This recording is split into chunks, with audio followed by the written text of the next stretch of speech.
बंधु माने आजिरो एही कार्यक्रम को आपण मानकु स्वागत।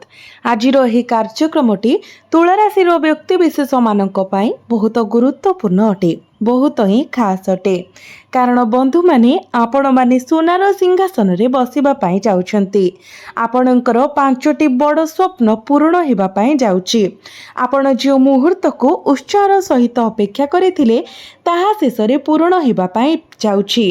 वर्ष वर्ष धरी आपण जटिलता, असुविधा, असंतोष एवं लक्ष्यहीनतार भावना सहित संघर्ष करिसेंती। एबे आपण शेषरे एसबुरु आश्वस्ति पाइबे। खुशी आपणक पाखक आसुछि। एपरि एक प्रकार जहा खबर सुनी आपणक आखिरे आनंदर लुह आनिदेव। आपण देखिछंती कि किछि समय धरी आपण कठिन परिश्रम करूछंती एवं पूर्ण गति रे दौड़ुछंती, तथापि आपण कौनसी स्थान रे पहुंची पारुनाहंती। आपण केवल दौड़ुछंती एवं परिश्रम करूछंती, किंतु कौनसी फलाफल देखि पारुनाहंती। आपणकर केही बंधु किंबा आपणकर जीवन साथी आपणकर भावना को बुझी पारु नथिले। आपण अन्य मानक प्रति विनियोग करिथिबा प्रेम, भावना एवं समय पाई किछि पाउ नथिले। आपण जोठाकु बुलिले आपण केवल असंतोषर सम्मुखीन हेले। जीवन अटकी जाइथिबा किंबा फसी रहिथिबा परे मने हेउथिला। आपण केवल मानसिक शांति खोजुथिले, तथापि यह अपहंच रहीगला। घरे घरोई कलह आपणको घारिथिला, जेतेबेले आपणकर वृत्तिगत जीवन निरंतर उत्थान पतन रे परिपूर्ण थिला। तो मोटामोटी भावरे देखिबाकू गले आपणक जीवनरु शांति संपूर्ण भावरे उभई जाइथिला, किंतु वर्तमान आपणक जीवनरु एही समस्त असुविधा गुड़िक दूर हेबा पई जाउछि। आपणक राशि हेउछि एपरि एक राशि जे समय समस्त दिगरु प्रतिकूलतार सम्मुखीन हुए। आर्थिक समस्या, परिवार सदस्य माने आपणक विरुद्ध रे जिबा, जीवन साथी को निजठु दूरेई देबा एवं आपणक प्रेम आग्रह दूरेई जाउथबा मध्य आपण प्रत्येक कार्य रे विलंबर सम्मुखीन होइथिले एवं आपणक परिश्रमर कोनोसी फल देखि नथिले। तथापि भी आपणक पई शुभ खबर आसीबा पई जाउछि। कारण जेमिति दुख आपणको सब दिगरु आसुथिला, वर्तमान खुशी मध्य आपणको प्रत्येक दिगरु मिलिबा पई जाउछि। वर्तमान आपणको राशिर अधिपति शुक्र शक्तिशाली अवस्थारे अछंती, जहा फलरे आपणको पई अनेक सुवर्ण सुजोग सृष्टि हेउछि। शुक्र कर्कट राशि रे गोचर करूछंती, जहा आपणकर क्यारियर पई अनुरूप। आपणको मध्यरु अनेक निज क्यारियर रे गुरुत्वपूर्ण विलंबर सम्मुखीन हेउछंती। आपण वर्तमान आपणकर रोजगार वृद्धि करबा पई अत्यंत कठिन परिश्रम करूछंती। आपण हुएत अनेक इंटरव्यू देइछंती किंबा विभिन्न व्यावसायिक उद्यम आरंभ करिछंती। रणनीति प्रस्तुत करी भाबुछंती, जदि मु एहा करे तेबे मु उन्नति करि पारिबी एवं एक सुंदर आय मध्य करि पारिबी।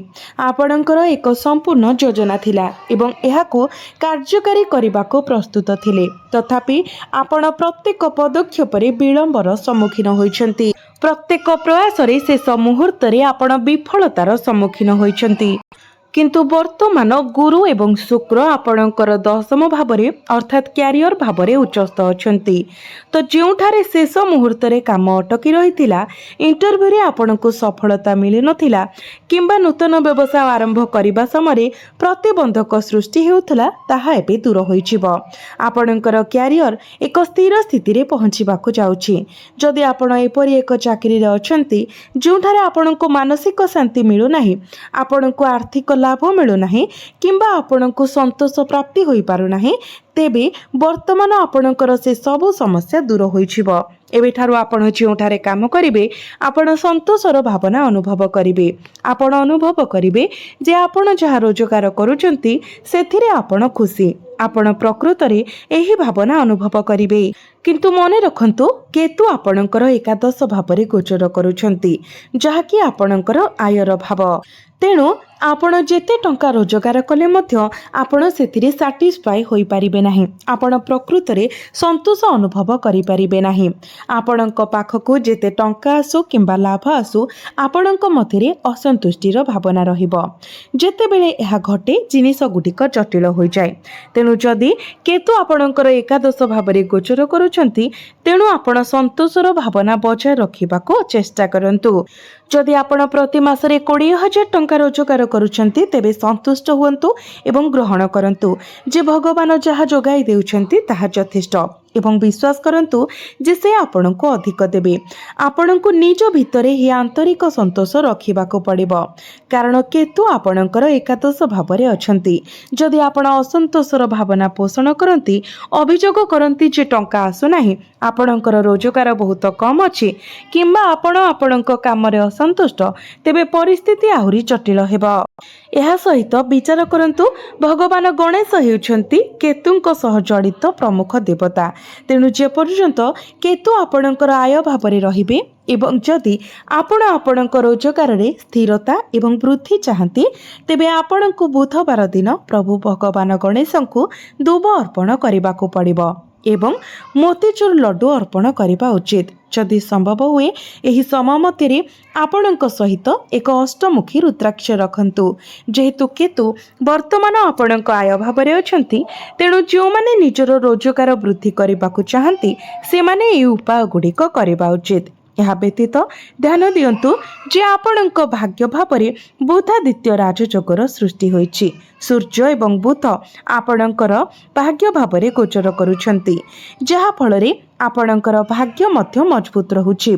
जो भाग्य अनेक दिन धरी सुप्त रहिथिला आपणको सब किछि पई 10 गुणा प्रयास करबाकू पडुथिला वर्तमान अल्प परिश्रम रे आपणको अधिक सफलता प्राप्ति हेबा पई जाउछि। जो काम पाई आपणको 4 रु 5 दिन लागि जाउथिला वर्तमान सेही काम आपणकर गोटे दिन रे होइछिबो। आपणको मानसिक शांति प्राप्ति हेबो। सूर्य एवं बुध एठारे गोचर करिबा फलरे आपणको संपूर्ण मात्रा रे आपणको भाग्यर साथ मिलिबो। तथापि आपण केउठारे सतर्कता अवलंबन करिबा उचित। देखंतु मंगल वर्तमान आपणकर सप्तम भावरे गोचर करुछंती। सप्तम भावटी हेउछि आपणको वैवाहिक जीवनर भाव जीवन साथीर भाव एवं पार्टनरशिप भाव। तो एई सब क्षेत्र रे आपणको किछि संयम अवलंबन करिबाको पड़िबो। एठारे मंगलंकर उपस्थिति आपणको जीवन साथीक सहित जुक्ति तर्क किंबा उष्म मत विनिमय होई पारे। मंगल आपणको ध्यान हराई पारंती किंबा आपणको विपथगामी करि पारंती जहाँ संभाव्य भावरे द्वंद्वर कारण होई पारे। उदाहरण स्वरूप जदि आपणक जीवन साथी आपणक पसंद अनुसार खाद्य रांधती नाही तेबे आपण सेमानक उपरे आघात करि पारंती। आपण एही प्रकारर परिस्थितिर सम्मुखीन होई पारंती। किंतु मने रखंतु बुधादित्य जोग मध्य फलस्वरूप आपणक पितांक सहित आपणकर संपर्क उन्नत हेबो एवं तांको माध्यमरे संपत्ति पाइबार संभावना अछि। यह एक बहुत शुभ समय। आपणक पितांक आशीर्वाद आपणक पई बहुत गुरुत्वपूर्ण। तांको ठारू परामर्श आपणक भाग्य को आहुरी मजबूत करि पारिबो एवं आपणक करियर रे बाधा दूर करिबारे सहाय्य करि पारिबो। तेणु यह आपणक पई बहुत लाभदायक हेबो। आपणक प्रेम जीवन विषय राहु पंचम भावरे अवस्थित जेउठारे यह बहुत दिन धरी रहिछंती। तो आपण निश्चित भावरे आपणक प्रेम जीवन रे टिके समस्या देखिबाको पाउथिबे। आपणक मध्यरे द्वंद्व मतभेद मनांतर एभली समस्या देखा देउथिबो जहाँ आपण आपणकर जीवन साथींकर भावना को मध्य बुझी पारु नथिबे किंबा आपण तांको संदेह करुथिबे जे से आपणको ठकुछंती। आपण प्रायतः अनुभव करि पारंती जे सेमाने आपणको यथेष्ट समय देउ नाहंती। किंतु गोटिए कथा मने रखंतु राहु द्वंद्व एवं विभ्रांति सृष्टि करंती। पंचम भावरे यार उपस्थिति आपणको विचार को धूलिसात करिथाय जहाँ आपणको पई ठीक एवं भूल मध्यरे पार्थक्य करिबा कष्टकर करिथाय। जो माने आपणको प्रकृत रे भल पांती एवं जो माने आपणको ठकुछंती सेमानंको मध्यरे पार्थक्य करिबाको आपण प्रायतः संघर्ष करंती। जेतेबेले राहु एठारे अवस्थित सेतेबेले भल जिनिस मध्य भूल देखा जाई पारे। तेनु किछि संयमता अवलंबन करिबाको चेष्टा करंतु। भावना द्वारा बहन हेबा अपेक्षा आपणको आपणकर बुद्धि व्यवहार करी परिस्थिति को परिचालना करिबा आवश्यक। आपणकर एहा साधारण प्रकृति। असाधु लोक माने प्रायतः एहार सुजोग नियंती। से माने आपणको आगरे कुंभीर कांदणा कांदी पारंती जाको आपण प्रकृत दुख बोली ପୁଛନ୍ତି ଯାହା ଆପଣଙ୍କୁ ପ୍ରତ୍ୟେକ ପ୍ରକାରରେ ସାହାଯ୍ୟ କରିବାକୁ ପ୍ରେରଣା ଦିଏ। ପରେ ଯେତେବେଳେ ବାସ୍ତବତା ଆପଣଙ୍କ ଉପରେ ପ୍ରକାଶ ପାଏ ଆପଣ ଅନୁଭବ କରନ୍ତି ଯେ ଆପଣଙ୍କର ସବୁ କିଛି ଲୁଟି ନିଆଯାଇଛି। ଆପଣ ଆପଣଙ୍କର ଭାବନା, ସମୟ, ଟଙ୍କା ଏବଂ ଆପଣଙ୍କର ସମ୍ପତ୍ତିକୁ ଭୁଲ ବ୍ୟକ୍ତିଙ୍କ ପାଇଁ ନଷ୍ଟ କରିଦେଇଛନ୍ତି। ଏହା ଏକ ପ୍ରକୃତ ସମ୍ଭାବନା। ତେଣୁ ସତର୍କ ଏବଂ ବିଚକ୍ଷଣ ରହିବା ଆପଣଙ୍କ ପାଇଁ ଭଲ ହେବ। ଏହା ବ୍ୟତୀତ ଶନି ବର୍ତ୍ତମାନ ରେବତୀ ନକ୍ଷତ୍ରରେ ଅଛନ୍ତି। ଏହାର ଅର୍ଥ ହେଉଛି ଆପଣ ଧୀରେ ଧୀରେ ଗୁପ୍ତ ଶତ୍ରୁ ଏବଂ ଛୋଟ ସ୍ୱାସ୍ଥ୍ୟ ସମସ୍ୟା ଉପରେ ନିୟନ୍ତ୍ରଣ ପାଇବେ ଯାହା ଆପଣଙ୍କୁ କଷ୍ଟ ଦେଉଥିଲା। ସୂର୍ଯ୍ୟ ଯେ ପୂର୍ବରୁ ଅଷ୍ଟମ ଭାବରେ ଥିଲେ, ଏକ ସ୍ଥିତି ଯାହା ସୂର୍ଯ୍ୟଙ୍କର ଶକ୍ତିକୁ ଦମନ କରିଥିଲା ଏବଂ ଆପଣଙ୍କ ଜୀବନରେ ଅପ୍ରତ୍ୟାଶିତ ଘଟଣା ଘଟାଇଥିଲା, ସେହି ପର୍ଯ୍ୟାୟରୁ ବାହାରକୁ ଯାଉଛି। ଆପଣଙ୍କୁ କିଛି ଅତ୍ୟନ୍ତ ଆବଶ୍ୟକ ଆରାମ ଆଣି ଦେଉଛି।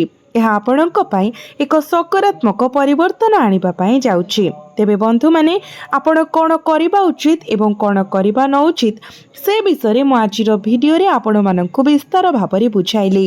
ଏବେ ଆସନ୍ତୁ କିଛି ପ୍ରତିକାର ବିଷୟରେ ଜାଣିବା, ଯେଉଁ ପ୍ରତିକାର ଗୁଡ଼ିକ କରିବା ଦ୍ୱାରା ଆପଣଙ୍କୁ ଅଧିକ ମାତ୍ରାରେ ଶୁଭ ଫଳ ପ୍ରାପ୍ତି ହେବ ଏବଂ ଯାହା ସବୁ ଅଶୁଭତ୍ୱ ରହୁଛି ସେଗୁଡ଼ିକ ମଧ୍ୟ ଖଣ୍ଡନ ହୋଇଯିବ।